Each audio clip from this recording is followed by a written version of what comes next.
The challenge in the arena. The arena was massive, its walls glowing with golden light. Thousands of alien eyes watched from the stands. They had gathered to see a new species tested, a fragile-looking creature called human. The crowd whispered and laughed, already sure of the result. Karel, a tall and proud female warrior, stood in the center of the ring. Her skin was deep violet, her armor sharp and beautiful. She stretched her arms, cracked her knuckles, and smiled with confidence. She had defeated champions from 3 different systems. She loved hearing bones crack and watching pride fall. "Bring out the human," she said with a grin. The gates opened with a loud hiss. No one cheered. They were waiting for something to mock. A man stepped forward. He wasn't wearing armor. He had no weapons, just simple clothes, gray pants and a tight black shirt. He looked small, soft. His name was Noah. Karel laughed out loud. "This is a joke," she shouted. "His arms look like noodles." The crowd joined in, roaring with laughter. Noah said nothing. His face stayed calm, like the noise didn't reach him. His eyes scanned the arena once, then focused on her, still no words. The match began with a loud gong. Karel didn't wait. She rushed forward and swung a heavy punch straight at his chest. Her fist hit, but instead of hearing a gasp of pain or the sound of bones breaking, she felt a shock of pain in her own hand. She stepped back quickly, shaking her wrist. Something felt wrong. Noah hadn't moved. He hadn't even flinched. His body was still, like a statue carved from stone. The crowd quieted. They hadn't expected this. Karel narrowed her eyes. "Lucky angle," she muttered. She came again, faster, launching a kick toward his ribs. The same thing happened. Her foot connected, but pain exploded up her leg. She stumbled back, limping, slightly.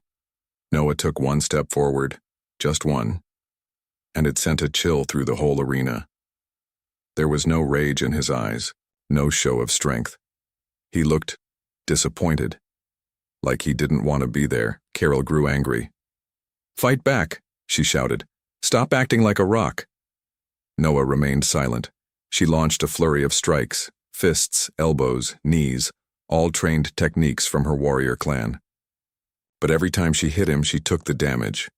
Her bones screamed, her muscles strained, the crowd had stopped laughing. Then, it happened.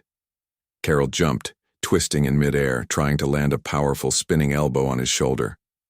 Noah stepped, aside just a step. His hand reached out gently, caught her mid-spin, and redirected her weight.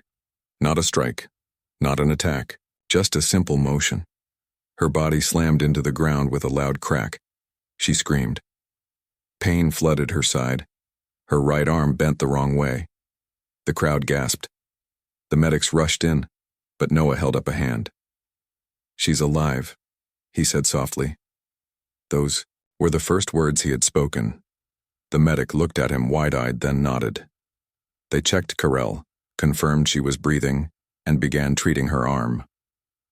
The arena was silent. High above, the war generals watched with cold expressions. One of them whispered, "He didn't even fight." Another said, "His body, it's not enhanced." That was all natural. The match was over, but something else had begun. A question was rising. What were humans made of? Karel lay on the ground, her pride shattered. Her laughter from before echoed in her mind like poison. She had mocked him. And now, she couldn't even lift her arm. Noah turned, walking toward the gate. Before leaving, he looked back once, not with victory, not with arrogance, but with something stranger. He bowed his head gently, as if saying, "I'm sorry it had to be like this." Then he disappeared into the shadows. The crowd remained quiet for a long time, unsure of what they had just witnessed. Something had changed that day, and it started with a laugh, but ended with broken bones and silent respect. Abs of iron, heart of calm, the medbay lights were cold and dim. Karel lay on a narrow healing bed, her arm wrapped in glowing biogel. Pain pulsed through her body, but worse than the pain was the silence. No mocking cheers, no praise, just the sound of machines and her own quiet breathing. Her arm had broken in 3 places. The doctor said it would take a full cycle to heal, even with advanced alien tech. And still, the question haunted her. How did a human break her without even hitting her? Outside her room, voices whispered, "Are we sure he's not enhanced? Checked him twice. No implants, no armor. But his bones, did you see the scans? Denser than most warrior breeds." Carol listened. Each word stung like a dagger. She had mocked him for being soft. Now even the medic spoke of him like he was something rare, something powerful. She closed her eyes, trying to forget the moment her fist hit his chest. There was no give. It felt like slamming her hand into star-forged armor. But it wasn't armor, it was just him. And then she remembered his eyes, cold, unreadable. No anger. No fear. Just silence. Suddenly, the door slid open. A figure stepped in. Tall, calm, wearing simple clothes. It was Noah. Carol sat up quickly, ignoring the pain. "You came to laugh?" she asked, voice bitter. Noah shook his head. No. His voice was quiet but strong, like it didn't need to shout to be heard. "I came to see if you were okay." She blinked. "Why?" "I insulted you. Attacked you." He sat on the edge of a nearby bench. "You did what you were trained to do. I don't take it personally." She narrowed her eyes. "What are you, human?" He looked at her for a long moment, then said, "I'm from Earth. We don't look strong on the outside. But we're made to survive anything." Carell scoffed. "I don't understand. I've crushed war beasts with less effort. Your body shouldn't have taken that." Noah gave a small smile.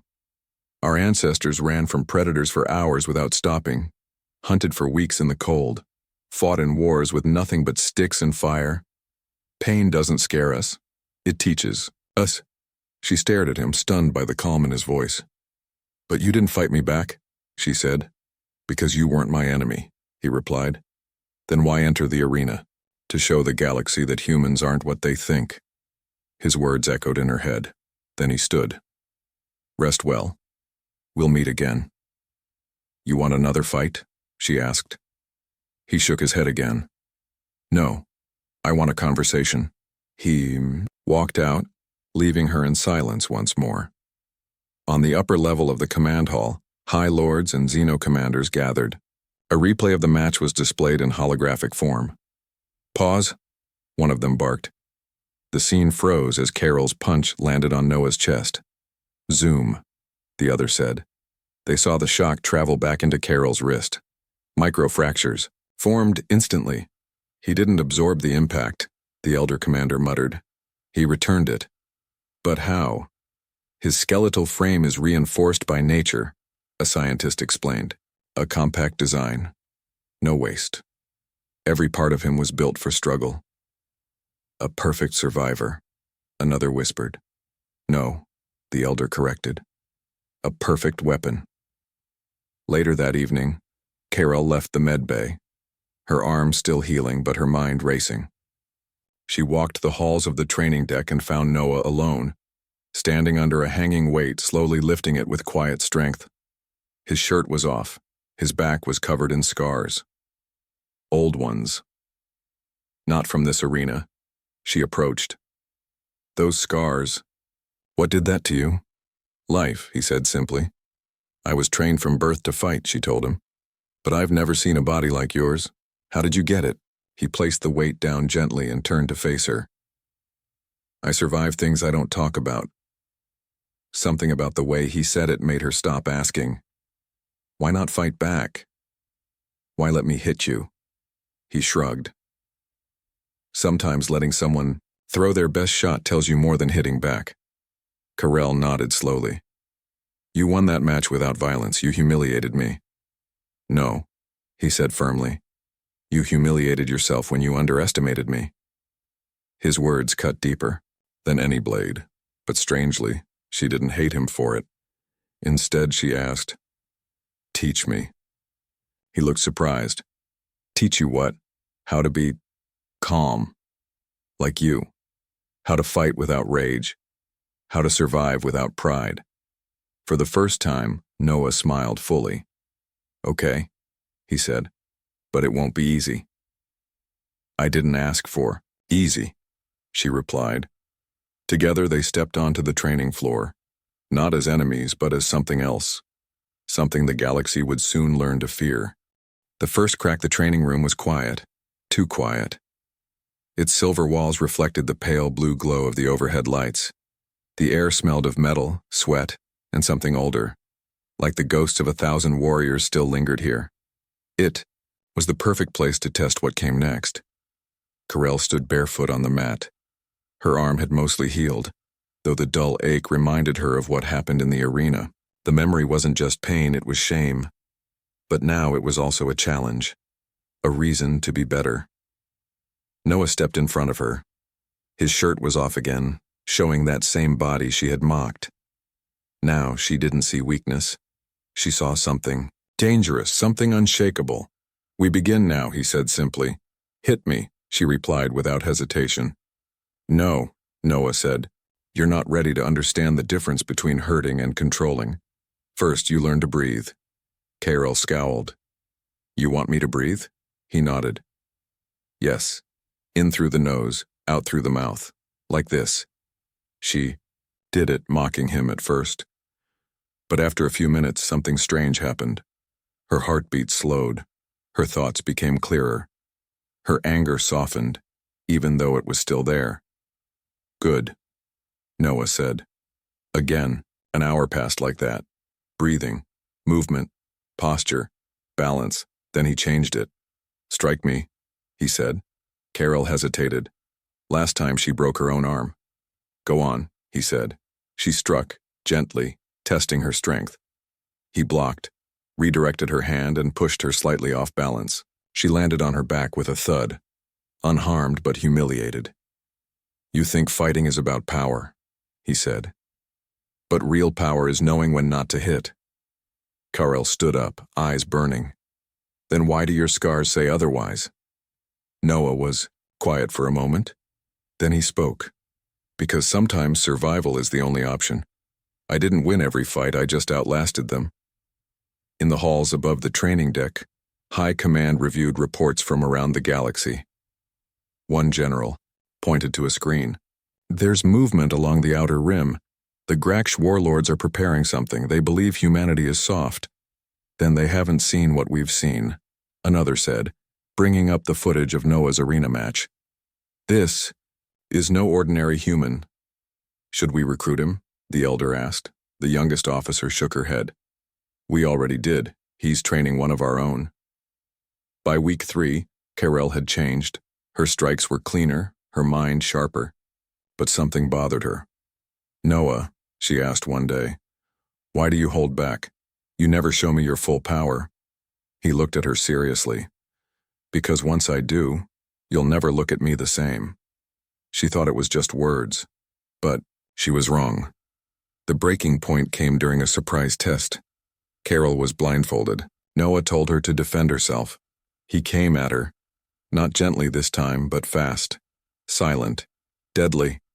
She moved on instinct, blocked one strike, dodged another. But then he was behind her. She couldn't see him, couldn't hear him, but she felt him, like a shadow pressed against her spine. He whispered, "You're dead." Karel spun around, ripping the blindfold off. She was breathing hard, covered in sweat. "How did you do that?" she asked. "I stopped thinking like a warrior," he said, and started thinking like prey that turned into a predator. Those words stayed in her head. Prey that turned into a predator. Later that night, she couldn't sleep. Her body ached, but her mind raced. She opened a private file on her tablet. Classified footage, leaked from one of the old Earth wars. What? She saw changed everything. A group of humans, surrounded, outnumbered, bleeding, but laughing as they pushed forward one by one. They didn't stop. They didn't run. They charged. Alien troops twice their size fell back in fear. The humans weren't fast. They weren't pretty. But they were relentless, like something old and unstoppable had awakened inside them. Carol's hand trembled slightly as she paused the video. "What are you?" she whispered. The next morning, she didn't wait for Noah. She stepped onto the mat and bowed. "Teach me everything," she said. He nodded once. "Then break everything you know first," he replied. And from that day on, the real training began. Not just of her body, but of her mind, her pride, her beliefs. Because the first crack wasn't in her bones. It was in her view of humanity, and it had just begun to spread.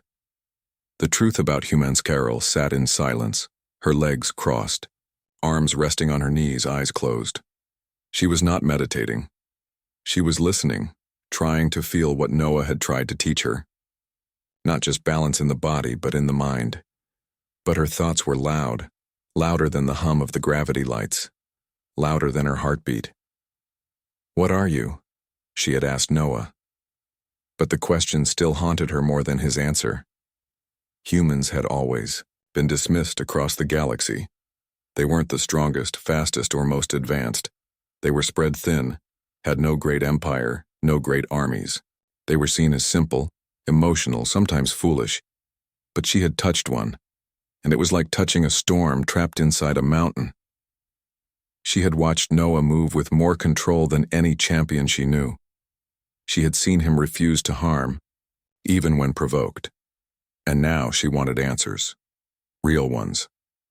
Deep in the Galactic archives, she searched. Her wrist implant gave her limited access. Mostly military records, battle data, species reports. But there were enough keywords: humans, war, extinction, survival. What she found made her sit back in shock. Hundreds of wars. Not with aliens, with themselves. Civil wars, global conflicts, resource battles, cold wars, shadow wars, proxy wars, information wars, nuclear near misses, genocides, famines, viruses, and through all of that, they survived, again and again. They weren't designed to win clean battles. They were born to claw victory out of disaster. Carell watched one video, grainy footage from an Earth conflict. A small squad of soldiers pinned down, outgunned, no hope of survival, yet they laughed. One of them stood completely exposed and charged the enemy line to save a wounded friend. They both died, but the rest of the squad used that moment to win. She watched another, a burning city, humans running into the fire to carry strangers to safety. They screamed in pain, cried in fear, but they ran back in. "Why?" she whispered to herself. An old alien general once said, "Humans are not ruled by fear of death. They're ruled by love, by rage, by belief. And that makes them unpredictable and dangerous." Carell sat still for a long time, and then she made her choice. That night she found Noah sitting outside the training dome, legs in the dirt, eyes looking at the stars. She sat beside him. "I saw your history," she said. "Yeah?" he asked. "You should not exist." He nodded slowly. "That's what most species say. You should be extinct, after all those wars, all that pain. But somehow, you survived. We didn't. Just survive," he said. "We adapted." Carell stared at him. "You didn't tell me everything. You weren't ready. I am now." He looked at her. For a long time, he said nothing. Then he took a breath. "We used to think strength was how hard we could hit, how many we could kill. But we were wrong. Real strength is how much pain you can take, and still choose to protect someone else." Carell was quiet. She thought of how he stood between her and the war beast last week. He didn't even hesitate. "You were hurt. But you still protected me," she said. "You weren't my enemy." "Why? Because you still had something worth saving." The next day, a council ship arrived at the station. The Galactic War Council had summoned Noah. Rumors had spread. Some feared him, some wanted to use him, others wanted him silenced. He walked into the high chamber, calm as ever. Carol followed him, though she wasn't invited. No one stopped her. An old alien counselor, her skin like ash and eyes cold, stood. Human, you broke one of our top warriors. We have questions. Noah didn't flinch. Ask. What are you? He didn't smile. He didn't answer immediately. Instead, he stepped forward. I'm what happens when nature refuses to quit, he said. I'm not the strongest, I'm not the fastest, I'm just still here. When others break, we bend. When others give up, we keep walking. The room went quiet. We fought every kind of enemy, he continued. But our greatest enemy was always ourselves, and we survived that. So when you send warriors to fight us, know this. We won't fight for power, we fight for each other. Karel stood behind him, stunned. The words didn't come from arrogance. They came from truth, a quiet, dangerous truth. Later, when they were alone, she looked at him again. You don't need armies. He looked back. No, we just need each other. I want to be like that, she said. He looked at her, truly seeing her now. Then you'll have to break more than bones. You'll have to break everything you thought you knew. Carol nodded, because now she understood the truth. Humans didn't survive because they were strong. They became strong because they refused to die, and that terrified the galaxy more than any weapon. She wants revenge. Or redemption. Carol stood at the edge of the cliff that overlooked the outer training grounds. The air was cold here, thinner. Every breath felt sharp in the lungs, like it was cutting her from the inside. The cliffs weren't part of the station's normal training. This place was for those who wanted to test themselves without rules, without limits. And tonight Carel came with only one purpose: to make a choice. Her pride still whispered for revenge. Her bones, though mostly healed, remembered the pain. Her clan had stopped speaking to her. She had been their brightest warrior. Now she was the girl broken by a human. But another voice, quieter, deeper, called her toward something else. Something Noah had shown her. What if strength wasn't about victory? What if strength was in knowing when not to fight? Her fingers curled into fists. Behind her, soft footsteps approached. You shouldn't be out here, Noah said, stepping up beside her. She didn't look at him. I'm not supposed to be a lot of things lately. True, he said. But you're still standing. She turned to him, face unreadable. I want to fight again. But this time, I want to know if it's for the right reason. Noah sat on a nearby rock. That depends. Do you still want to defeat me? Yes, she said quickly, then paused. But not for revenge. He raised an eyebrow. I want to earn your respect, and maybe understand what made you this way. Noah nodded. Then we do it my way. She frowned. No arena? He smiled. No crowds, no weapons, just you, me. And the climb. He pointed at the cliff ahead. Carel looked up. The rocks were jagged and steep, nearly vertical. Icy winds whipped across the edges. We climb? We climb, Noah said. Why? Because this climb almost killed me once. I want to see how far you'll go. The first hour was easy, controlled breathing, steady pace. But then the slope shifted. Rocks crumbled under their feet. The air thinned even more. Carel's fingers bled as sharp edges scraped her skin. The cold bit through her armor like acid. You're used to this, she asked between breaths. Noah grinned, his face red from the chill. Used to worse. Halfway up, a sudden gust struck. Carel slipped. Her foot caught nothing. She began to fall.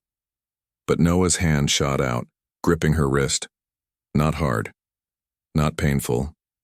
Just steady. He held her for a moment, then pulled her back up without a word. Her heart pounded. Why did you save me? She asked once she caught her breath. Because you would have done the same, he said. You don't know that. Yes, I do. As they neared the peak, storm clouds gathered. The temperature dropped even further. Lightning cracked in the distance. A bolt struck far below, lighting up the cliff face.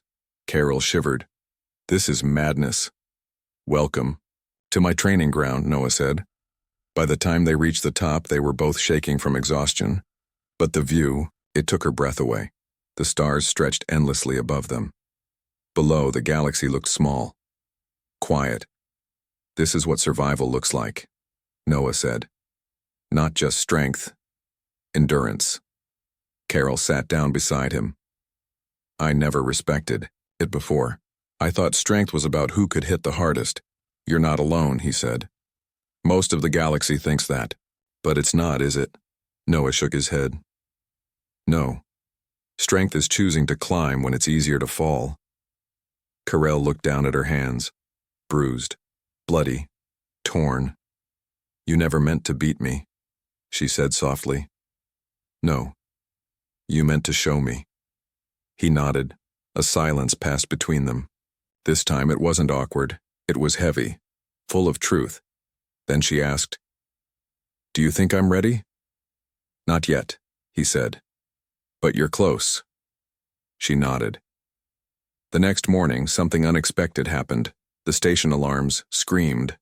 Sirens blared. Red lights flashed. Carell and Noah rushed back down. On the way, they passed soldiers scrambling to prepare. What's happening? Carol asked. A guard shouted. The Graksh warbeasts have escaped. Something triggered their cages. What? Noah said sharply. They're heading toward the inner quarters. Civilians are trapped. Without a word, Noah ran. Carol followed, heart racing. As they turned the corner, they saw them. 3 massive creatures. Armored skin, sharp tusks, eyes glowing red. Noah didn't hesitate. He grabbed a metal rod from a supply wall, charging forward. No! Carell shouted. You'll get killed. He turned once, smiling. Then let's both do something stupid. Together they ran into the chaos, not as enemies, not as warrior and prey, but as protectors. A threat greater than both, the hallway shook. Dust rained from the ceiling lights. Walls cracked. Distant roars echoed through the station like thunder trapped inside metal tunnels. Noah and Carol raced toward the inner quarters, their feet pounding across the steel floors. Behind them, alarms screamed warnings in every language. Emergency lockdown initiated. Graksh warbeast detected in Sector 7. Casualties reported. Security overwhelmed. Carell clenched her jaw. 3 of them? That's not a breach. That's an attack. Noah nodded. This wasn't an accident. Someone let them out. They turned a corner and stopped. Ahead, a warbeast stood over a crushed security door. It was taller than both of them combined. Thick gray, armor covered its body like a natural tank. Saliva dripped from its long, jagged teeth. Its red eyes locked on them. We can't fight that with just a stick, Carol whispered. Noah tightened his grip on the metal rod in his hand. Then we don't fight it the normal way. He stepped forward slowly, drawing the beast's attention. Carol moved to flank it. Quiet, focused. The war beast roared. Then it charged. Noah waited until the last second. Then he rolled under it, slamming the rod into its front leg with all his strength. Crack. The beast stumbled, skidding into the wall. Carol leapt onto its back and stabbed a sharp piece of broken panel into the base of its neck. The beast screamed, thrashing violently. Carell held on, her muscles burning, until Noah climbed up beside her. Together they shoved the metal deeper until the creature fell, twitching, then silent. They didn't celebrate. Noah looked up, breathing hard. That's just one. Across the station, the other 2 war beasts hunted.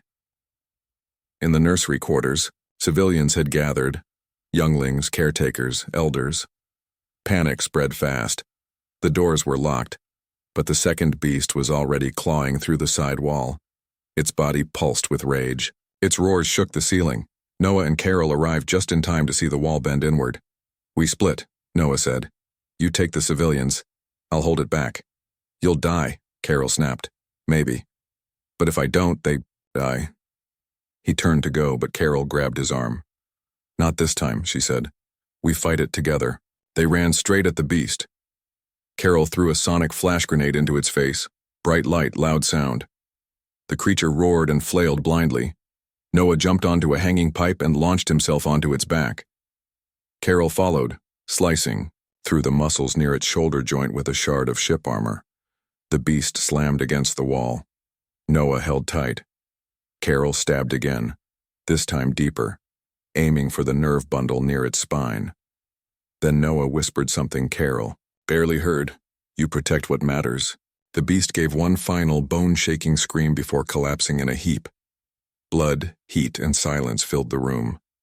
The civilians watched in awe. One alien child whispered, Is that the human?" Noah stepped forward, face bloodied, body bruised. "Get them to safety," he told Carell. She nodded, turning to guide the survivors out. But her eyes were still on him. Hours later, the third beast was finally taken down by station defense drones. It took 6 of them, and 4 were destroyed in the process. But the worst was over. When the dust settled, Noah and Carell sat on the floor of the old maintenance wing, their bodies covered in cuts and burns. Medics wanted to treat them, but they waved them off. For a long moment, they said nothing. Then Carell whispered, "You risked everything for people who once laughed at you." Noah shrugged. "I don't need their praise." "Then why?" He looked at her. "Because I've seen what happens when no one steps forward. I've seen what's lost when people wait for someone else to act. I won't do that again." Carell didn't speak. Her chest ached, not from wounds but from something deeper, something harder to explain. Respect, shame, admiration, and something else. Something warmer. She turned to him. "Noah, you said humans adapt, survive, evolve. Yeah. Then you've evolved into something dangerous. Only to those who hurt the innocent." Back in the War Council chamber, the high commanders watched everything through surveillance footage. "He's more than we expected," one said. "He's a symbol," another added. "No," said the elder commander. "He's a reminder of what the galaxy forgot and what's coming." They all turned to the screen. Noah standing among smoke and ruin, looking more like a myth than a man, and beside him, the warrior who once laughed at him, now walking beside him as his equal. The warrior who now walked with one. The stars above Station Varen burned brighter than usual. Or maybe. It just felt that way. Noah stood near the open landing bay, his face lit by the pale glow of distant suns. His wounds were healing slowly. Too slowly for the Council's comfort. But he didn't care. He wasn't resting. He was waiting. Behind him, the atmosphere was tense. Alien officers hurried from terminal to terminal, whispers flying like sparks. News was spreading fast across the Galactic network. Reporters called him a human guardian. Politicians called him dangerous, but the people, they were calling him something new. Hope. And that terrified the Council more than any beast. The doors hissed open. Carol stepped into the bay wearing ceremonial armor, but it was different now. The colors of her clan were stripped off. In their place, she wore a simple dark robe with a human patch sewn over her heart. No words, just a small earth symbol. Blue, green, and white. Noah turned as she approached. "You really wore that?" he asked with a tired smile. "I don't wear symbols," she replied. "I wear truth." He raised an eyebrow. She stepped closer. "And the truth is, I laughed at you once. I thought you were soft, fragile, beneath me. You weren't the only one. But now I know better." She looked down at her open palms, scarred and steady. "You didn't break me in the arena. You opened me." Noah said nothing. Carell continued, "I see everything differently now. Strength, courage, survival. You showed me it isn't about glory. It's about enduring. Not because you want to, but because others need you to." Noah nodded slowly. "And what will you do with that truth?" She smiled faintly. "Walk beside it." In the upper command tier, the Council argued behind closed walls. She walks with him now, The warrior girl, one of our own. We should strip her rank. We should promote her, one elder said sharply. She did what none of you could. She learned from him. Another counselor, cold-eyed and still bleeding from political fear, slammed a claw on the table. This human is dangerous. He changes minds, hearts, loyalties. So do leaders, the elder replied.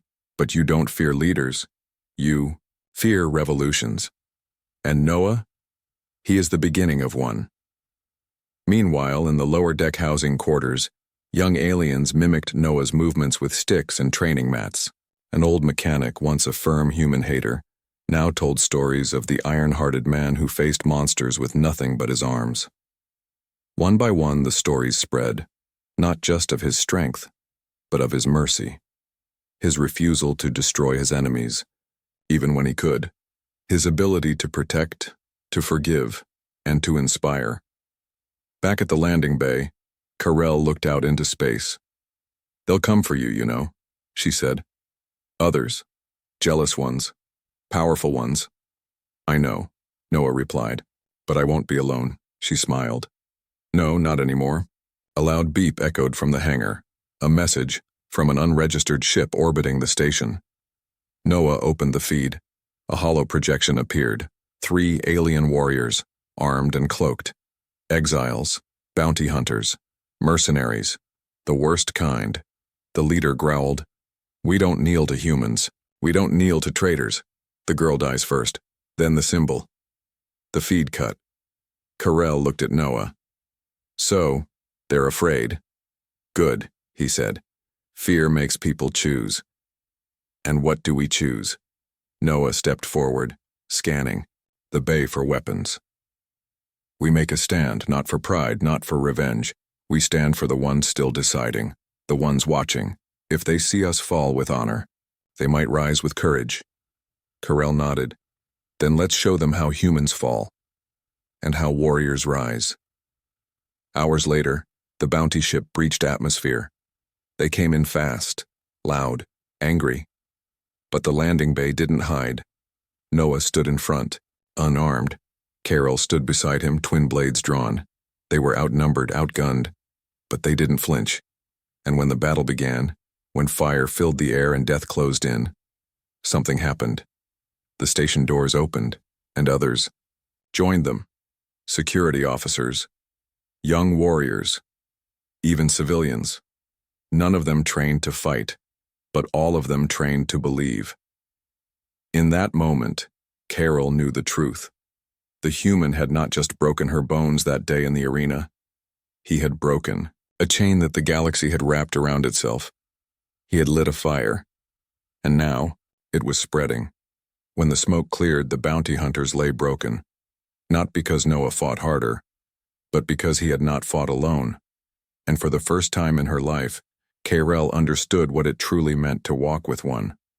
Not to serve, not to follow, but to stand beside, equal, unchained, and free.